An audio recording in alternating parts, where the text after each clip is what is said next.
Pierre Schaeffer. Tratado de los objetos musicales Alianza Música. La colección Alianza Música ha sido patrocinada por el Fondo Musical Adolfo Salazar, creado en México por don Carlos Prieto en memoria y homenaje al historiador y crítico musical que vivió, trabajó y falleció en la capital mexicana. Versión española de Araceli Cabezón de Diego. Primera edición en Alianza Música. 1988. Segunda reimpresión en Alianza Música. 2003. El tratado aborda, según el ejemplo de los grandes naturalistas, la clasificación de los objetos sonoros en su morfología y su tipología. Después, la de los objetos musicales y sus criterios, para establecer su solfeo, el de los sonidos complejos, donde las tónicas solo son un caso particular. También hay sonidos homogéneos o fluctuantes, deslizantes o masivos, cuyo mantenimiento solo permite definir el timbre tanto dinámico como armónico. Estos son los materiales de una posible investigación sobre el sentido de la música, ese lenguaje de las cosas.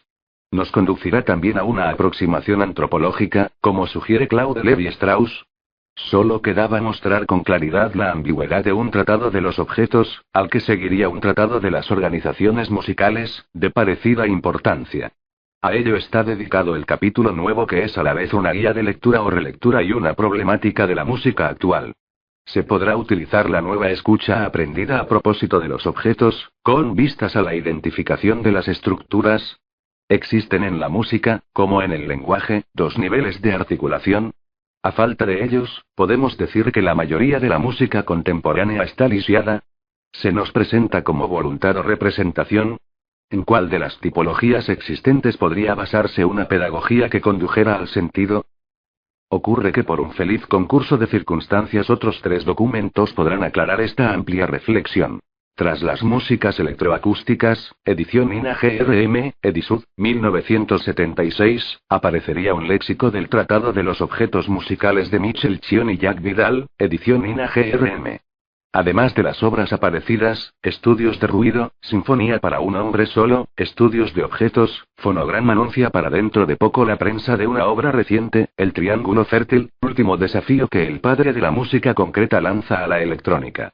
Prefacio. La reedición del Tratado de los Objetos Musicales, N. Dussewil, sigue de cerca la aparición en las Editions Richard Masse de un número triple de la Revue Musicale consagrado a Pierre Schaeffer. Nuevos lectores podrán así descubrir el tratado completado por un postfacio que aborda, 10 años después, la investigación musical tal como la concibe actualmente el autor. A los que ya han leído el tratado, este texto, que también está incluido en el número especial de la Revue Musicale, les propone un reexamen desde una perspectiva más abierta. De hecho, las dos publicaciones son complementarias. La elección de textos de Pierre Schaeffer, reunidos y comentados por Sofía Brunet para la Revue Musicale, ilustra las principales etapas de una investigación desde la música concreta hasta la música misma, pero también se esfuerza en trazar un itinerario para el investigador. Una interrogación sobre el arte tradicional, considerado como un modo de conocimiento complementario al de la ciencia, y sobre el arte contemporáneo, revelador de una civilización que ha perdido la conciencia de sus orígenes, como dice Albert Richard. Para concluir, la cronología que aborda obras y circunstancias dibuja de nuevo este recorrido, y hace de este número especial un instrumento indispensable para los especialistas de la música contemporánea.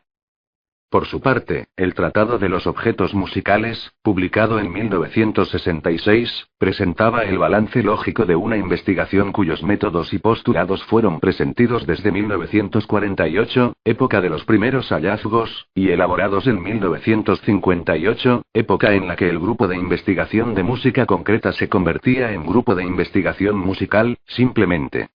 Según confesión del propio autor, este solfeo, por más general que sea, precede a toda investigación musical, pero no dice la última palabra. El número especial de la Revue Musicale, triple número 303 a 305, octubre 1977. Selección de textos de Pierre Schaeffer, recopilados por Sofía Brunet. Hijo de músico y politécnico por error, Pierre Schaeffer descubre en la radio el poder del micro y el tiempo recuperado. En esta cámara de maravillas, se asombra de lo que no sorprende a nadie: el poder evocador de los ruidos. ¿Y si el sonido musical tradicional no fuera más que un ruido más refinado que los otros? ¿Y si la música fuera un híbrido de naturaleza y cultura? Otro encuentro, providencial o diabólico, con Pierre Henry, dio nacimiento a la Sinfonía para un hombre solo, y a Orfeo, primera ópera concreta, creada y silbada en Donaueschingen en 1953. Los recuerdos de esta época están consignados en un libro aparecido en Seúl, En busca de una música concreta, ya agotado. Encontraremos en él pasajes importantes. El diario de a bordo de los primeros hallazgos, y algunos inéditos. En uno de ellos hace dialogar a Mozart con los ingenieros de la época en que Pierre Henry hacía la música para los ballets de Behart. Llegan las cosas serias. Desde el método experimental en materia de arte hasta la severa misión de la música, sobre conflictos y tendencias generacionales, respondiendo a Albert Richard. Finalmente, el director de la Revue Musicale, tras ciertas reticencias, estima necesario publicar esos escritos sobre música, porque revelan la confusión que reina, en general, en el mundo actual. Porque la investigación musical, sin ser una filosofía, nos sensibiliza con ciertos postulados contemporáneos implícitos o inconfesados. Así la revista nos lleva al tratado y a su nuevo capítulo, titulado Penúltimo, pues en investigación hay pocas esperanzas de escribir nunca un capítulo final. El Tratado de los Objetos Musicales, aparecido en Seúl hace 10 años, intentaba dar cuenta de las leyes generales de la percepción sonora y de los caracteres y valores del objeto musical, unidad elemental de toda articulación expresiva. Una primera observación sobre el hacer y el oír nos revela el circuito de comunicación que une el oído a la digitación del virtuoso, y el compositor a los amantes de su música, en un grupo social. Esta perspectiva nos lleva al pasaje de la acusmática pitagórica y otros condicionamientos más primitivos. Luego el tratado examina cuáles son las correlaciones entre la serial física de los electrónicos y el objeto realmente oído, primero como una señal natural y luego, eventualmente, como un signo de determinado vocabulario musical. Este primer Pontaux conduce a un segundo. La implicación de objetos y estructuras, especie de discurso del método, que confronta musicalidad y sonoridad, música y lenguaje, forma de oír del músico y escucha musical, o sea, el dualismo del ámbito musical, irreductible a cualquier otro. De ahí el programa para una investigación musical.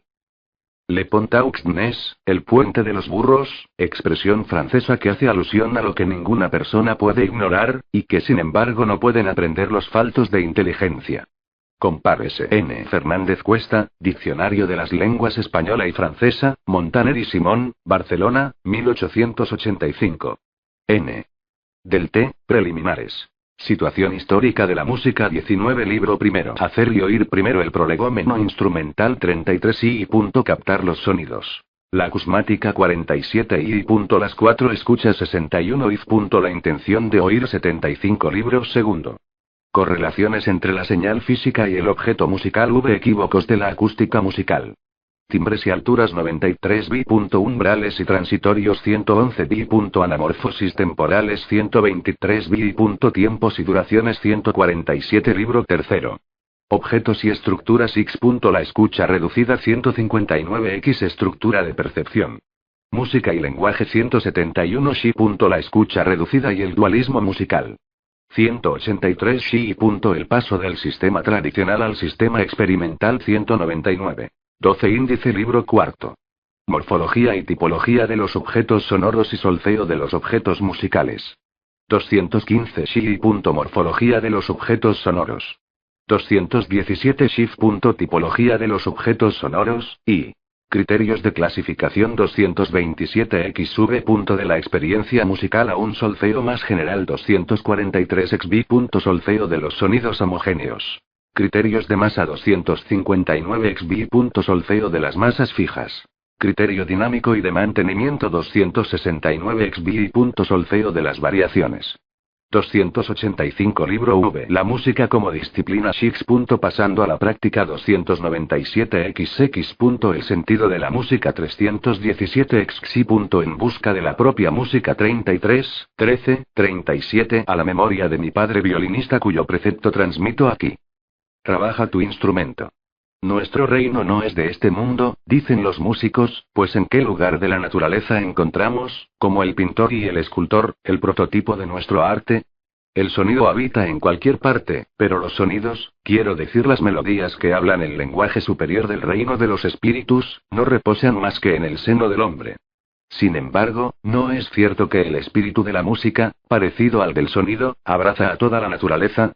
El cuerpo sonoro, tocado mecánicamente, despierta a la vida, manifiesta su existencia, o mejor su organización, y acude a nuestro conocimiento.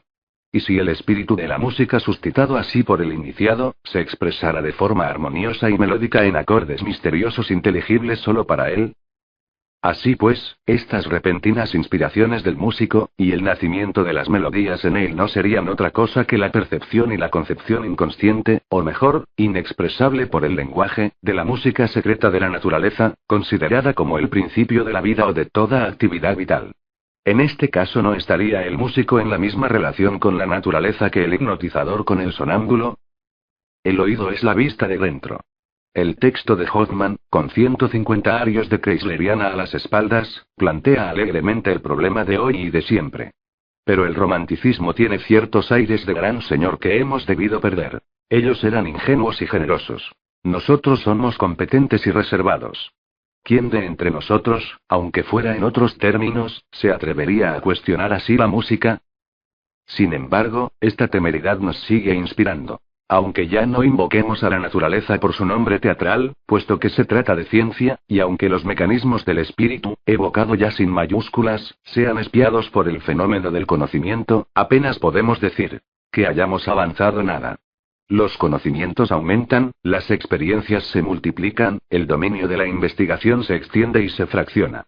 La técnica y la tecnología, la construcción de instrumentos y la acústica, el solfeo y la composición, la psicología y la musicología, la historia de las civilizaciones musicales y la que nosotros vivimos, no son sino jalones entre distintos sectores cuya relación es solo aparente. Quizá las rupturas de un terreno tan vasto ya, sean más profundas en cuanto que son poco aparentes y están muy bien camufladas.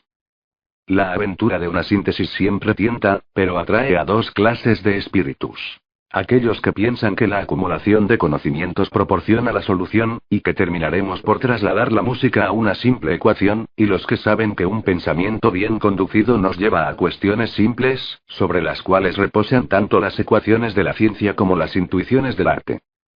Apenas existe un filósofo auténtico sabio, cualquiera que sea su disciplina, que no haya formulado alguna vez una reflexión parecida a la de Claude Lévi-Strauss. Quizás un día descubramos que existe la misma lógica en la obra del pensamiento mítico que en la del pensamiento científico, y que el hombre ha pensado siempre del mismo modo. El progreso, si se puede emplear ya este término, no habría tenido a la conciencia como escenario, sino al mundo, con una humanidad dotada de facultades constantes, que en curso de su larga historia se habría enfrentado continuamente con nuevos objetos. Desde esta perspectiva la música puede ofrecernos una ocasión de investigación y verificación singularmente original. A través de tantos objetos sonoros nuevos, podría ser posible encontrar las estructuras permanentes del pensamiento y de la sensibilidad humana. Este es el diálogo soñado por Othman entre el espíritu y la naturaleza. El plan de esta obra está inspirado en este dualismo. Se propone recorrer el dominio cada vez más extenso de los objetos sonoros, y ver también en qué medida las estructuras musicales no hacen más que verificar, para un caso particular, las leyes más generales. De este modo encontraríamos entre las diversas disciplinas la relación transversal cuyo mecanismo original tratamos de descubrir. Sin embargo, ni siquiera a la vista de estos dos objetivos gemelos, nuestro pensamiento no se desdobla tan fácilmente y por ello nuestra exposición estará sometida a un recorrido en zigzag. Y así en 5 saltos denominados libros, nos proponemos pasar, de una información corriente sobre el hacer y el escuchar, libro I, a 2 meditaciones más inspiradas. Una, I, sobre la física, y la otra, I, sobre la filosofía, todo ello antes de llegar a un solfeo, If, y a la música misma, V. Si bien es cierto que un solfeo resulta esencial para plantear convenientemente el problema de la música, hay que admitir que en este caso está desprovisto de la pretensión de abordar, ni siquiera mínimamente, el propio 1-0. Lévi-Strauss, Antropologie Structurale, Plon, Antropología Estructural. Arte de componer. Si el lector músico se precipita sobre la morfología del hecho sonoro y el solfeo, libro cuarto, puede sin duda recorrer más rápidamente los libros segundo y tercero, aunque solo sea para asegurarse las bases que tendrán su aplicación en los libros finales. Quizás incluso juzgue que merecen una vuelta atrás. En cuanto al último libro, diremos que no es de la misma pasta que los demás. El autor confiesa haberse permitido aquí un testimonio más personal. Pero no por ello dejará de pedir al lector que le acompañe hasta el fin de sus conclusiones. Y en compensación le pide que no se preocupe y considere sin pasión los libros precedentes. Resumen cerca de una veintena de años de trabajo avalados por la experiencia. Cuando se persigue durante años una investigación fundamental que desde muchos puntos de vista se presenta como una disciplina original, nunca se encuentra el momento de presentar el balance en público. Aun con un punto de partida fecundo y un método coherente, lo que se descubre sobre todo, etapa tras etapa, es lo mucho que ignoramos y lo desmedida que es esta empresa de descubrimiento. Pero, en ese caso, nunca tendríamos una razón para publicar, y caeríamos en una postura absolutamente contraria a nuestro método, que postula una investigación colectiva. Esta es la razón que nos mueve. Este libro, fruto de un trabajo en equipo, constituye una fuente de información indispensable, tanto para los que quieran utilizar nuestro trabajo como para los que quieran refutarlo. El esfuerzo de síntesis que representa es sobre todo responsabilidad del autor, pero reposa también en la colaboración de todo un grupo. Desde el principio de esta investigación original, en 1950, la imaginación técnica corrió a cargo de Jack Poullin y Francis Coupigny, mientras que la experiencia musical constituyó una reacción en cadena que tuvo sus eslabones principales en Pierre Henry, Luc Ferrari y Francois Baile. Más recientemente Guy Reibel y Enrico Chiaruzzi aportaron una contribución documental y experimental en el terreno de la acústica. Finalmente, la preocupación por la redacción ha sido compartida con Pierre Janin y Sophie Brunet, reconocimiento que se queda corto, sobre todo para esta última. A todos ellos dirijo ahora mi más vivo agradecimiento. El mismo equipo se vinculó también a un trabajo complementario. Se trata de la necesaria contrapartida sonora de lo expuesto, del indispensable ofrecimiento de escucha, única fórmula que proporciona al lector el medio el paso de las nociones a las percepciones. Compárese. Discos GRM. Solfeo del objeto sonoro. Finalmente, sería demasiado ingrato olvidar el constante apoyo de la ex-Orff, que, desde los primeros estímulos de Vladimir Porcher, en 1948, hasta los de Jacques Bernard Dupont, soportó con mansedumbre esta insólita investigación. París, 14 de agosto de 1966. Preliminares. Situación histórica de la música. Los hechos nuevos aparecidos en música son menos conocidos que los ocurridos en pintura, por ejemplo el surrealismo, el cubismo, el arte abstracto o la creciente influencia que cobran en cada museo las artes primitivas. Sin embargo, esos hechos revolucionan la música, no solo en sus manifestaciones, sino también en sus principios. 3 hechos nuevos los citaremos en el orden de importancia que generalmente se les atribuye, considerando, por nuestra parte, que esta importancia es de orden inverso. El primero es de naturaleza estética. Una libertad cada vez mayor en la factura de las obras, consagra, en medio siglo, la evolución acelerada de la música occidental. No solamente se trata de una ruptura progresiva con las reglas del contrapunto y armonía enseriadas en los conservatorios, sino de una renovación de las estructuras musicales. Hablar de disonancia y politonalidad con relación a esa estructura bien definida que es la escala occidental, es una cosa, pero otra muy distinta es incidir sobre la propia estructura, bien empleando una escala de 6 tonos, como hizo Debussy, o como lo ha hecho Schreiber con el empleo de una escala de 12 semitonos, donde las disposiciones canónicas del dodecafonismo pretenden eliminar toda tonalidad. A partir de este momento algunas nociones, incluso intentos, como el de la Klangfarbenmelodie, serán el inicio de una curiosidad volcada hacia el empleo de estructuras específicas distintas a una estructura de alturas. 1. Literalmente, melodía de timbres, que consiste en una sucesión de sonidos de la misma altura, pero con timbres diferentes.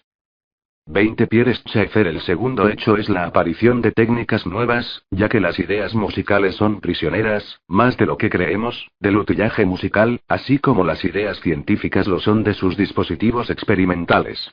En efecto, 2 modos insólitos de producción sonora, conocidos bajo los nombres de música concreta y música electrónica, nacieron casi en el mismo momento, 1945 y 1950, respectivamente, y a ellos se vino a unir enseguida un poderoso auxiliar: el ordenador.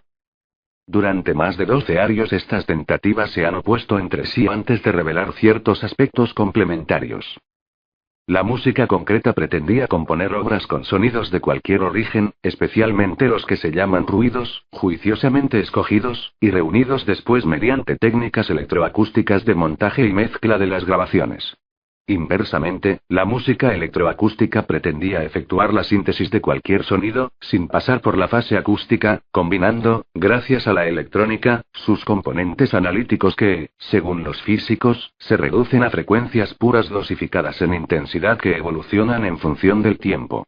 Así se afirmaba con fuerza la idea de que todo sonido era reductible a 3 parámetros físicos, 2 cuya síntesis, posible a partir de entonces gracias al ordenador, podría hacer inútil en un plazo de tiempo más o menos largo, cualquier otro recurso instrumental, ya fuera tradicional o concreto. Tanto en un caso como en otro, las obras creadas a partir de estos nuevos medios ofrecidos por las técnicas electroacústicas, o puramente electrónicas, quedaban curiosamente marcadas por una estética particular. Estas dos clases de música, si podemos nombrarlas así provisionalmente, presentaban, obviando problemas de estética, inquietantes anomalías. La una no se escribía y la otra se cifraba.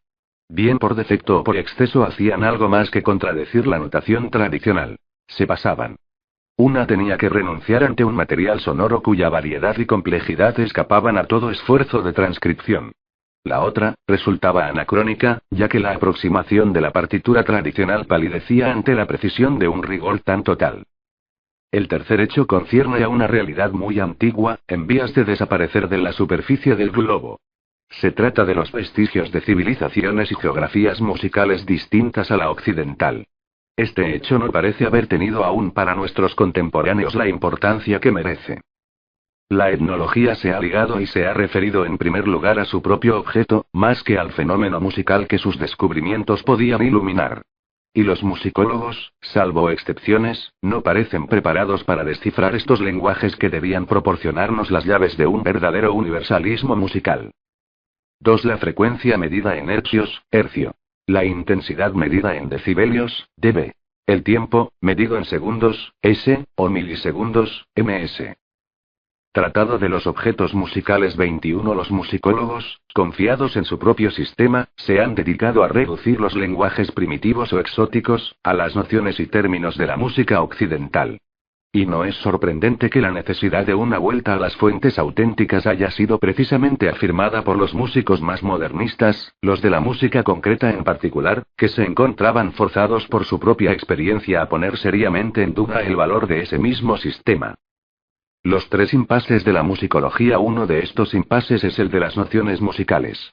Las músicas más aventuradas de la época, al igual que las más primitivas, ya no solo niegan la escala y la tonalidad, sino la primera de las nociones. La de nota musical, arquetipo del objeto musical, fundamento de toda notación, elemento de toda estructura melódica o rítmica. Porque ningún solfeo y ninguna armonía, aunque sea atonal, puede dar cuenta de cierta clase de objetos musicales, especialmente de los utilizados por la mayoría de las músicas africanas o asiáticas. El segundo impasse es el de las fuentes instrumentales. Cualquiera que sea la tendencia de los musicólogos para encuadrar en nuestras normas los instrumentos arcaicos o exóticos, se encuentran bruscamente desarmados ante las nuevas fuentes de sonidos concretos o electrónicos que, oh sorpresa, hicieron alguna vez buena pareja con los instrumentos africanos o asiáticos. Más inquietante aún sería la eventual desaparición de la ejecución instrumental. Asistiremos a la desaparición de la orquesta y del director de orquesta, a punto de ser reemplazados por bandas magnéticas y altavoces. El tercer impasse es el del comentario estético. En su conjunto, la abundante literatura consagrada a las sonatas, cuartetos y sinfonías suena a hueco. Solo la costumbre puede enmascarar la pobreza y el carácter inconexo de estos análisis. Si descartamos toda clase de consideraciones complacientes sobre los estados de ánimo del compositor o los del exégeta, nos quedamos reducidos a la más seca enumeración, en términos de tecnología musical, de sus procedimientos de fabricación, o, en el mejor de los casos, al estudio de su sintaxis. Pero no hay verdadera explicación del texto. Quizás no haya motivo para asombrarse. Quizás la buena música, al ser ella misma un lenguaje, y un lenguaje específico, escape radicalmente a toda descripción y a toda explicación por medio de palabras. Pero, en suma, más nos valdría confesar que no sabemos gran cosa de la música. La música a priori en los momentos de crisis, que nos hacen dudar a la vez de las nociones recibidas y de nosotros mismos por haberlas recibido anteriormente. 22 Resulta una reacción natural volverse hacia la ciencia, y en particular hacia las más prestigiosas del momento: las matemáticas y las ciencias físicas. Así se podría explicar históricamente la importancia de la tendencia doctrinal, que desde hace años busca afanosamente en ellas un modelo y un apoyo. A partir de la música serial, cuyas reglas ya se formulaban como un álgebra, se han elaborado músicas a priori en las que la preocupación dominante parece ser el rigor intelectual, con un total dominio de la inteligencia abstracta sobre la subjetividad del autor y sobre el material sonoro. Además es la ciencia, concretamente la acústica, la que debería garantizar una rigurosa correspondencia entre la construcción sonora y la construcción intelectual. Dado que nadie duda de que las nociones musicales son reductibles a las definiciones de la acústica, preferiremos estas a aquellas, más contingentes y aproximativas. El material electrónico ha permitido al compositor, como hemos visto, familiarizarse con la noción de parámetro, y con el cálculo de la variación de todo fenómeno sonoro en función de estos parámetros. De esta manera hemos asistido al nacimiento de obras incontestablemente nuevas, e interesantes bajo este punto de vista, pero muy decepcionantes en otros planos y de dudosa supervivencia. Puede ocurrir que nuestro oído se haga a ellas, ya conocemos el asombroso poder de adaptación del oído musical, o que no se haga, y que todas estas obras, independientemente de sus cualidades intrínsecas, jamás lleguen a constituir un lenguaje inteligible. Habrá que remitirse a la posteridad para confirmar a toda una generación en lo que deben ser su vida y su obra. El riesgo es honorable, pero lo que está en juego es grande. ¿No sería posible ver algo más claro si analizamos los dos postulados sobre los que reposa todo el sentido de tal empresa? El primero no es el peor. Una música rigurosamente construida debe ser inteligible. Solo se oponen a ello nuestros hábitos y nuestra obstinación en conducirla a un lenguaje tradicional. Pero ¿dónde se aplican los cálculos que deberían garantizarnos la rigurosa coherencia de la construcción? Ya lo hemos visto. Al sonido tal y como lo definen y miden los técnicos en acústica. ¿Y es esto lo que nosotros oímos? De este segundo postulado depende evidentemente el valor del primero. Si en efecto nuestro oído funciona como un receptor acústico, existirá la posibilidad de que una música elaborada según estos parámetros, llegue a serle accesible algún día. Pero ¿y si no es así? Si estas obras intelectual y acústicamente irreprochables no se dirigiesen en realidad más que a un oído teórico que jamás será el nuestro, entonces ¿no resultaría absurda la apuesta? Desde este momento afirmamos lo que pensamos demostrar en esta obra. La apuesta se ha perdido. La correspondencia entre música y acústica es lejana. La experiencia nos prohíbe reducir tan alegremente los hechos de la percepción humana a los parámetros que miden los aparatos. Pero para que esta experiencia tenga lugar, tenemos que volver de nuevo a la investigación, y definir otro método. La música concreta. Cuando en 1948 propuse el término de música concreta, creía marcar con este adjetivo una inversión en el sentido del trabajo musical. En lugar de anotar las ideas musicales con los símbolos del solfeo, y confiar su realización concreta a instrumentos conocidos, se trataba de recoger el concreto sonoro de dondequiera que procediera y abstraer de él los valores musicales que contenía en potencia. Esta expectativa justificaba la elección del término y marcaba la apertura de direcciones muy diversas para el pensamiento y la acción. Pero primeramente hubo que ajustar el precio de la ganga. Era aún la época de los tocadiscos y únicamente el surco cerrado permitía tallar en los sonidos los recortes que nos llevaban a los collajes. Pensábamos en los precedentes de la pintura, y el paralelismo con una pintura no figurativa, llamada abstracta, nos llevaba directamente a las antípodas de lo concreto. Pero no íbamos a llamar abstracta a una música que se privaba de los símbolos del solfeo y trabajaba en el propio sonido vivo. De ahí a imaginar una reciprocidad entre pintura y música, no había más que un paso, que enseguida franquearon algunas gentes de espíritu simétrico. Decían: la pintura figurativa toma sus modelos del mundo exterior, en lo visible, mientras que la pintura no figurativa se apoya en valores pictóricos forzosamente abstractos. 4. A la inversa, la música se ha elaborado primeramente sin modelo exterior, y solo remitía a valores musicales abstractos, y ahora se hace concreta, figurativa podríamos decir, cuando utiliza objetos sonoros 5 extraídos directamente del mundo exterior de los sonidos naturales y de los ruidos.